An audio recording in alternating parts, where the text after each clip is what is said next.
Le numéro 29, donc ce qu'on nous dit, on a une voiture de police dont la sirène émet 500 Hz.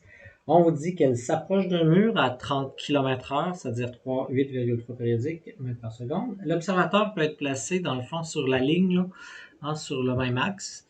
Et il va être placé dans le fond de façon à entendre l'onde qui vient directement de la voiture et l'onde qui a été réfléchie par le mur. Donc c'est les deux situations qu'on a là.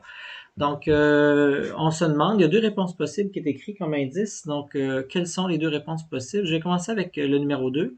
On se rend compte ici que l'onde qu'elle reçoit, donc ça c'est pas 500 parce que la vitesse, l'auto est en train de s'approcher. Donc, elle va recevoir sur son oreille une vitesse f' qui provient de la vitesse qui est la source. Et là, cette onde-là va continuer, va rebondir dans le fond et va revenir à son oreille et ça va être la même onde. Donc, il n'y aura pas de battement ici, donc il n'y aura rien, il y a zéro problématique.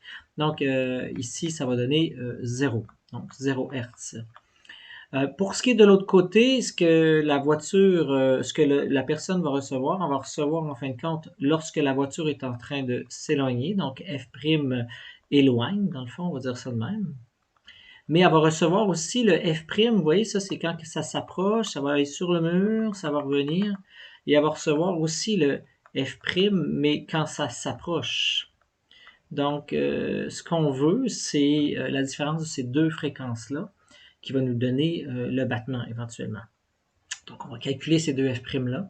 Donc, le f' lorsque ça s'approche, donc on sait que c'est la vitesse de la source, l'observateur est immobile, donc ça va être V plus 0, plus ou moins 0 en fin de compte, la vitesse du son. Sur V, quand ça s'approche, c'est un moins, donc la vitesse de la source, et fois la fréquence émise, donc ça va faire 340 sur 340 moins 8,3.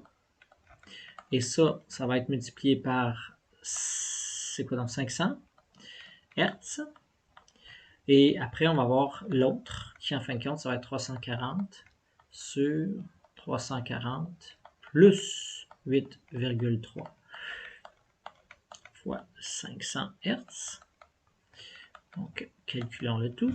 Je vais arrêter. Alors, ça nous a obtenu 512 et 56 et 488 et 0,4. Donc, en bout de ligne, le battement, ça va être quoi? La fréquence du battement qui est perçue, le battement, c'est, en fin de compte, la différence entre les deux fréquences en valeur absolue. Donc, ça va faire le beau, beau, beau, beau qu'on va entendre, c'est ce genre de choses-là.